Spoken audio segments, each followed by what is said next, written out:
Looks maxing and all that red pill dating stuff is basically just vanity. It's mostly just coomers wanting to have a bunch of casual sex. No girl worth keeping around is going to believe that your looks are going to be the make or break in the relationship. Before I really expound on it, I think it's important to, assess myself, right? How attractive am I, objectively speaking?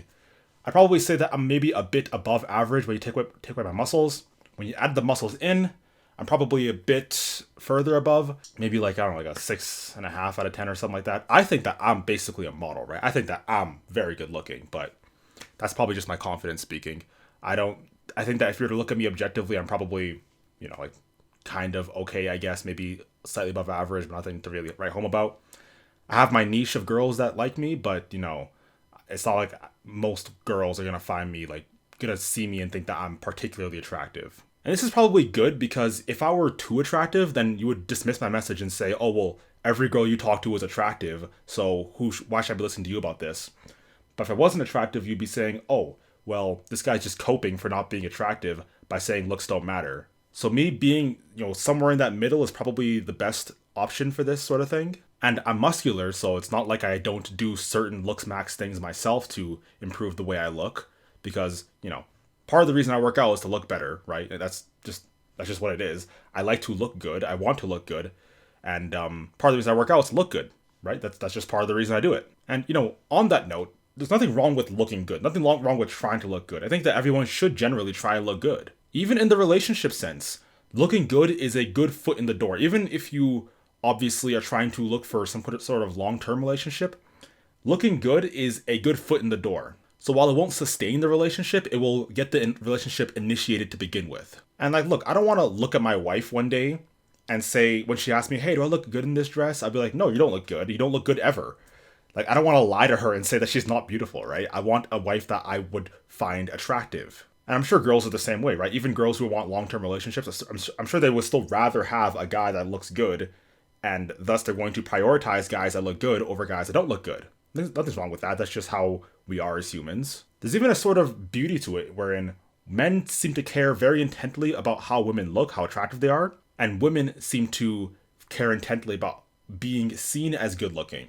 So there's some kind of harmony there wherein men want a woman that looks good, that at least they can find attractive, and women want to be seen as attractive by their husband. But what I'm trying to emphasize here is that the values that you have are so far more important that intently focusing so strongly on how you look with this looks maxing stuff is just kind of like, it's just kind of stupid. Your values, your virtues, and the compatibility that comes thereof is far more important and actually ends up being beautiful in a sense. Because when someone embodies things that you find ideal, you will find that inherently more attractive. Like, let's take a very surface level thing, right? Let's say that I really like Breaking Bad. I love Breaking Bad, so that actually is a fact.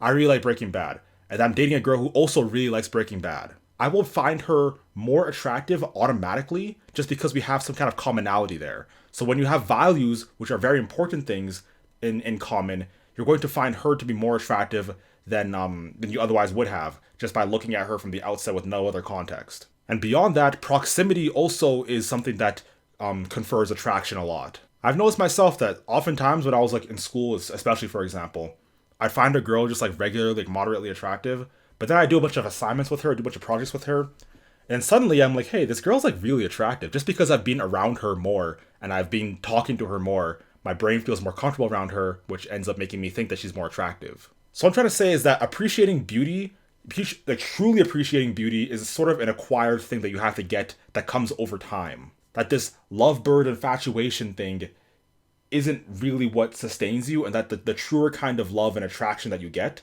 is actually sustained through things like commonality and proximity. And that can't really be conferred through online dating. I'm not saying that online dating in and of itself is bad, but it's harder for that stuff to really shine through with online dating. Online dating is very much focused, it's very much tailor-made for a lot of apps at least. They're very much tailor-made for like the short-term thing, which incentivizes people to do a lot of looks maxing in order to get the best chance online on all these like very surface level dating apps. And that surface level attraction is like kind of gay if you think about it. It's hyper focused, it's hyper tailor made, I should say, for casual stuff. And the main medium in which people meet each other nowadays is online, so I guess I understand why people are so obsessed with this looks maxing stuff, but ultimately it's kind of gay. The argument against contraception, which is, tied to homosexuality, used to be that it would change the whole cultural milieu around relationships to be hyper-fixated on short-term flings. That the point of it would be pleasure as opposed to an expression of love. And if you scoffed at what I said, if you thought what I said was ridiculous, that contraception somehow repositions relationships to be focused on pleasure instead of love, you are proof that the original detractors of contraception are right. And that certain Protestants now who are against it and Catholics who are by definition against it, they're completely right. You can say that their critique is wrong, that, relationships aren't about, procreation or whatever, and that doesn't need to be a part of a relationship. You can disagree with that part, but you can't disagree with the fact that they were right in that birth control played a role in the cultural thinking that relationships would end up being like that. But yeah, on that, short-term relationships are kind of gay because they aren't focused on the long term, they aren't focused on, procreation. At the very least, it's very cardinal. It's sort of like, flinging body parts together in order to feel good, as opposed to, the higher virtues of expressing love. I'm not saying that everyone who's in a casual short-term relationship is gay. I'm just saying that you're acting gay. And look, I'll admit, I've acted gay too. That's going to be some funny clip that someone's going to take out of context. Whenever I've wanted to have some kind of short-term fling or whatever, I've had to snap myself out of it and tell myself, dude, stop being gay. Because you see, these women, these very attractive women, will put you under these charms, these magical charms. And the only way to really snap out of it is to tell yourself how gay you would be for giving into it. Now, okay, I'm somewhat joking again, but the point is that this is still kind of a bestial practice that you should be trying to overcome. What you need to focus on more than looks maxing in terms of relationship stuff is growing in virtue. The first question you should be asking yourself is, am I virtuous enough? Am I going to build someone to become better if I get into a relationship with them? Is the way I'm acting right now, is my natural way of acting conducive to a virtuous life? This isn't even exclusively Christian advice. So you can't just say, oh, you're just a Christian saying this. This isn't exclusively Christian advice. The Stoics actually said the same thing. The Stoics that everyone likes, they said the exact same thing.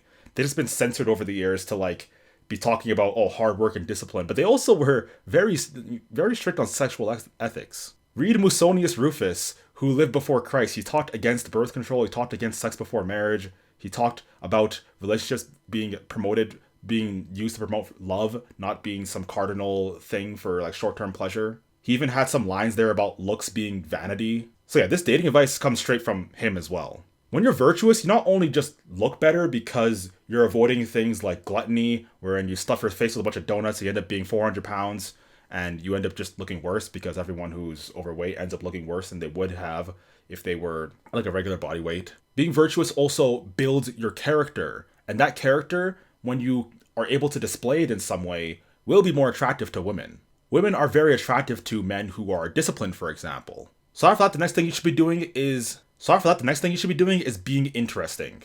Are you cultured?